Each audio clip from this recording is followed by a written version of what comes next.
la présentation de Louise, repenser l'offre et l'accessibilité des services en violence conjugale, des pratiques infirmières novatrices pour promouvoir la santé des femmes victimes.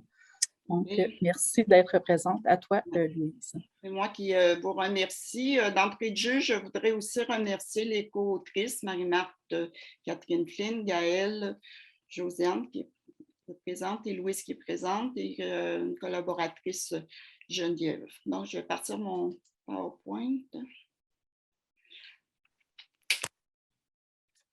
Donc, l'objectif de la communication est de présenter des discours en regard du rôle que peuvent jouer les infirmières pour accompagner les femmes vivant de la violence conjugale et les défis auxquels elles sont confrontées, proposer des pistes d'intervention novatrices pour amener les infirmières à mieux accompagner ces femmes. Donc.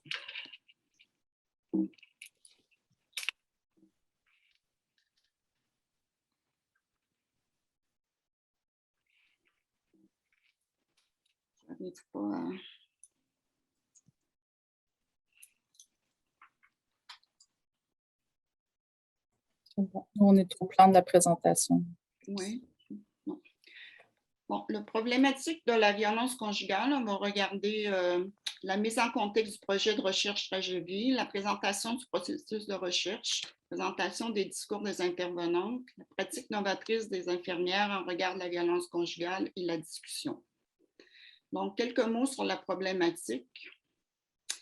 La violence conjugale est définie comme un exercice abusif de pouvoir par lequel un partenaire en position de force cherche à contrôler une autre personne. On sait que c'est très, très complexe comme problématique. Elle comprend notamment les agressions psychologiques, verbales, physiques, sexuelles, économiques, ainsi que les actes de coercition. Elle peut être vécue dans une relation maritale, extramaritale ou amoureuse à tous les âges de la vie. La très grande majorité des victimes sont des femmes. En Statistique Canada estime environ 80%. Des mythes à déconstruire. C'est plus qu'un problème individuel, c'est une problématique importante de santé publique au niveau mondial. Le taux de prévalence est élevé. Je n'ai pas mis de taux de prévalence. Statistique Canada estime entre 3 et 5% des femmes victimes. Vous savez que toutes les femmes victimes de violences restent souvent je dirais, secrètes sur ce qu'elles vivent. Par ailleurs, dans certains pays africains, on peut parler dans même certains pays autres qu'africains, on peut parler des taux de violence qui vont avoisiner 20 à 25% des femmes qui vivent la violence. Donc, on sait que cette violence a des effets sur la santé des femmes, sur les enfants exposés, sur l'économie, sur la communauté.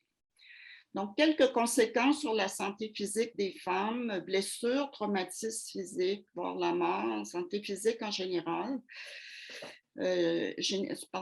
Santé physique générale plus pauvre, somatisation, invalidité, obésité, troubles gastro-intestinaux, fonction physique diminuée, syndrome de douleur chronique, syndrome du côlon irritable, problèmes gynécologiques. Et si on regarde du côté de la santé mentale, on voit que certaines femmes vont vivre un état de stress post-traumatique, dépression, troubles anxieux, tentative de suicide, abus de substances, troubles psychosomatiques, troubles de sommeil, sentiments de honte, culpabilité, faible estime de soi. Donc, la mise en contexte, pour ceux qui ne connaissaient pas Tragédie, c'est un projet qui a fait l'objet d'un financement de plus de 2 millions de dollars par le Conseil de recherche en sciences humaines du Canada. L'objectif est d'analyser et de comprendre les liens complexes qui se tissent entre les trajectoires de vie de violence des femmes vivant le contexte de vulnérabilité, ainsi que leur trajectoire de recherche d'aide et de recours aux services, afin de proposer et de parfaire l'offre de services qui leur sont réservés. Ce projet est mené par une équipe multidisciplinaire, multisectorielle et multirégionale. Elle réunit 18 membres provenant de 13 milieux de pratique, 5 chercheurs de la communauté universitaire provenant de 5 universités, 5 experts de vécu pour un total de 39 membres. C'est une recherche de nature participative. Donc, le choix de la stratégie de recherche est effectué en 2 temps. On a laissé la parole à une centaine d'intervenantes pour comprendre leurs pratiques et les obstacles auxquels elles font face. Ce sera l'objet de ma communication aujourd'hui, cette phase 1, certains résultats de cette phase 1. Et en phase 2, laisser la parole aux femmes pour mieux comprendre leur trajectoire de vie et de violence conjugale. Bon, la méthodologie employée. On a fait des groupes de discussion, on a fait 5 avec 32 intervenantes des maisons d'hébergement des centres de femmes dans 3 régions du Québec. 2 jours de rencontres du réseau des maisons d'hébergement autochtones du Québec, tenu en octobre 2015, réunissant 46 participants. 4 groupes de discussion ont été réalisés à l'hiver 2016 auprès de 22 intervenantes en provenance des services sociaux judiciaires, des CSS, de la Direction de la protection de la jeunesse et des milieux policiers. Les thèmes des entrevues, on a demandé aux intervenants de décrire leurs pratiques, les défis associés aux pratiques, enjeux relatifs à la collaboration partenariale, les enjeux régionaux. L'analyse, on a produit des comptes rendus, puis on a fait une analyse de contenu thématique. Par la suite, lorsqu'on a analysé ces résultats, on a voulu voir, mais comment agissent les professionnels de la santé? Est-ce que c'est bien reconnu dans la recension des écrits que les professionnels s'intéressent à la violence conjugale? Donc, on a fait une recension exhaustive des écrits sur les pratiques des professionnels de la santé, notamment les infirmières. Donc, on a consulté des banques de données en sciences sociales et santé. Les mots-clés étaient notamment infirmières professionnelles de la santé, santé des femmes, violence conjugale, dépistage, intervention, collaboration interprofessionnelle et intersectorielle. La période analysée était 2000 à 2020. Je dirais qu'on a été étonné, on a identifié quand même 11-23 textes. Vous avez été un peu surpris. Mais on en a retenu 287 pour l'objet de notre étude. On a publié un article dans Perspective infirmière qu'on a nommé Violence conjugale et pratiques infirmières. Donc, quelques résultats des discours des intervenantes. Donc, je pense qu'un des résultats qui est vraiment probant, c'est que les intervenantes ont dit que les infirmières avaient vraiment un rôle cardinal à jouer pour dépister la violence conjugale parce que les infirmiers avaient des liens de proximité avec ce type de clientèle. Donc, il y a des défis qui ont émergé des entretiens. Le dépistage, les préjugés, la confidentialité, la circulation de l'information. Le dépistage. Donc, le dépistage se fait souvent dans les services hospitaliers, les CLSC, qui est la porte d'entrée. Donc, c'est très important de se rendre compte que les femmes vont consulter pour des symptômes physiques, psychologiques, mais la violence est sous-jacente. Comme je montre bien, la violence conjugale ne sauve pas toujours aux yeux. Donc, je mets une citation. Souvent, elles viennent parce qu'elles ont été référé par le médecin qui panique, il ne sait pas trop quoi faire avec ça. Déconstruire les préjugés, faire comprendre la problématique au personnel soignant. Il y a encore des problèmes, des préjugés. Par exemple, une dame qui était suivie en CLSC pour des séquelles de violence conjugale, son médecin lui a dit « Pourquoi vous n'êtes pas parti quand vous faisiez ça? C'est un suivi en psychologie qu'il vous faut. » Par ailleurs, les intervenants nous ont dit que plusieurs médecins deviennent plus sensibilisés à la question. La confidentialité, faciliter le respect de la confidentialité. Lorsque les policiers en uniforme accompagnent une victime ou un agresseur dans un lieu de soins en lien avec une situation d'urgence psychosociale, des blessures, c'est très stigmatisant. Souvent, les femmes n'osent pas y aller, particulièrement dans des petits milieux. Donc, ce qui est souhaitable, selon les intervenants, c'est d'offrir un espace intime et sécuritaire pour les femmes. Favoriser la circulation de l'information. Par exemple, les intervenants nous ont dit que notamment le partenariat s'était grandement amélioré au cours des dernières années, mais par exemple, lorsqu'une femme est hospitalisée pour la violence conjugale, souvent les intervenantes, même des maisons d'hébergement ou celles qui travaillaient auprès d'elles n'étaient pas informées. Donc, on aimerait que le suivi de l'information se fasse auprès des intervenants qui travaillent avec ces femmes. Donc, les pratiques novatrices des infirmières en regard de la violence conjugale. Donc, cette partie-là réfère aux écrits. Donc, c'est notre extension des écrits. Donc, ce que les auteurs disent en premier, c'est qu'il faut prioriser la sécurité des femmes et le dépistage préventif est très important. Donc, on s'interroge, est-ce qu'on devrait avoir un dépistage universel comme mesure systématique? On observe une très grande variabilité quant aux pratiques. Peu d'infirmières évaluent la situation. Ils ont un manque de confort, elles ne sont pas à l'aise avec ces femmes, elles manquent de compétences. Je ne sais pas trop quoi faire avec ces femmes-là qui semblent vivre une détresse, mais comment je vais pouvoir les accompagner.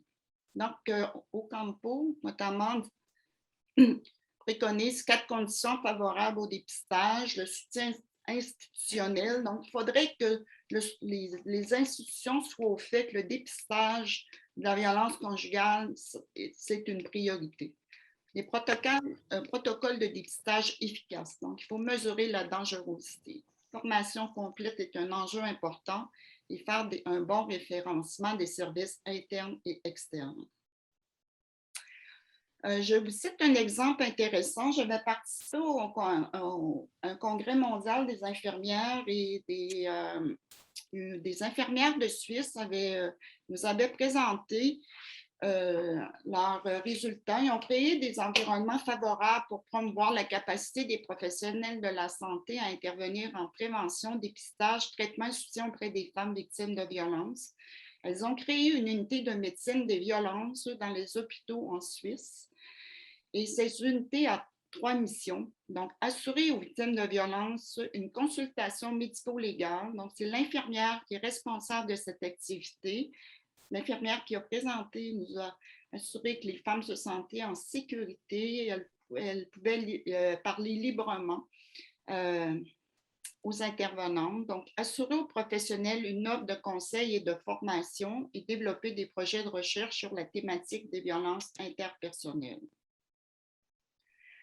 Accompagner la femme victime de violences conjugales. Donc, l'approche des soins fondée sur les forces apparaît très important, reconnaître les forces des femmes. Donc, j'aimais bien cette citation qui dit « Travailler avec les forces, c'est d'abord reconnaître et apprécier la force de l'âme des humains. » Sa pertinence en matière d'intervention violence conjugale repose sur 4 éléments. La posture professionnelle, le caractère partenarial de l'approche, donc que la femme puisse s'appuyer sur sa famille, la communauté, les amis, les ressources d'hébergement, les organismes communautaires, les valeurs de l'infirmière, qu'elle ait de l'empathie, qu'elle crée un climat de respect, de confiance, sans préjugés.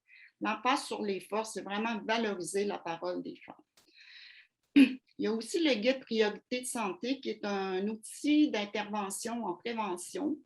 Ils reconnaissent que la violence est vraiment obstacle à ce que les femmes atteignent une santé holistique. Donc, elles ont développé un outil pour vraiment bien comprendre cette problématique de la violence, notamment.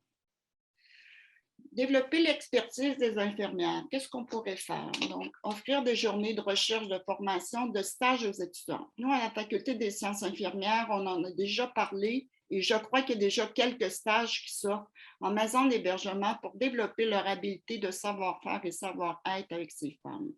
Mettre en place des protocoles de dépistage et des guides d'intervention à l'échelle nationale, voire internationale.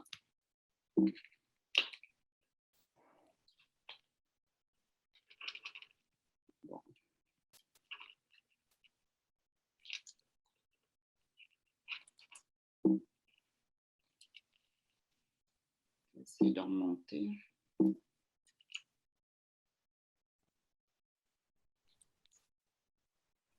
Mettre à la disposition des infirmières des fiches techniques simples, rappel des questions pour dépister des signes, des comportements faisant craindre l'existence de la violence.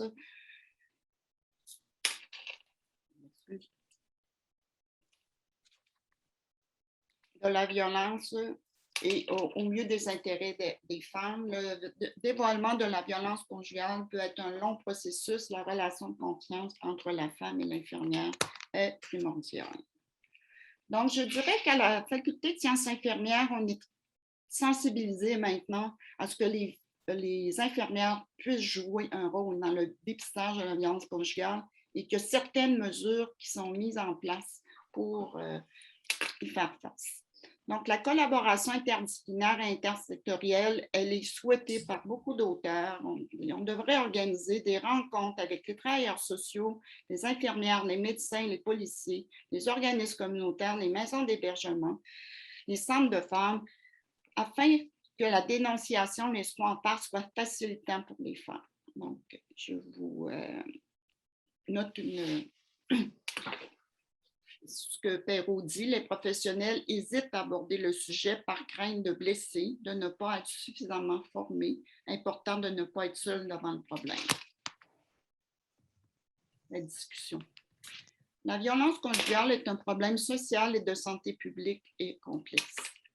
Je pense que la diversité des profils des femmes jeunes et migrantes autochtones nécessite des dispositifs d'intervention pluriels. Au Québec, les défis et les enjeux que peuvent vivre les infirmières et les intervenantes en ce qui concerne le dépistage et les interventions sont peu connus. Je pense que les chercheurs de la recherche Tragédie ont contribué à mettre en œuvre des connaissances pour faciliter le travail des intervenants.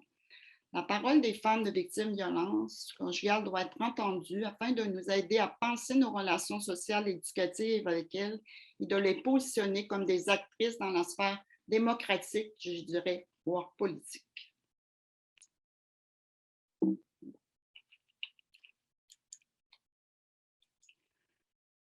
Donc, on assiste, je voudrais finir sur une note positive, on assiste quand même à des effets de conscientisation de cette problématique. Je dirais qu'il y a des synergies de force pour bien comprendre la violence conjugale. Il semble y avoir une volonté politique, un nouveau comité d'examen en matière de violence conjugale.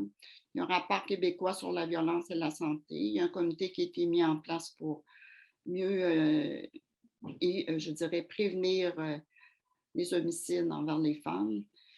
L'Ordre des infirmières s'y intéresse grandement. Et surtout l'Ontario. En Ontario, il y a un programme de formation par l'Action ontarienne contre la violence faite aux femmes. Donc, il y a plusieurs formations en ligne. Donc, il s'agit d'aller voir sur le site Action ontarienne contre la violence faite aux femmes. Plusieurs formations qui se donnent sur cette question. Bon. Je vous remercie de votre écoute. Merci beaucoup, Louise. Ça fait plaisir.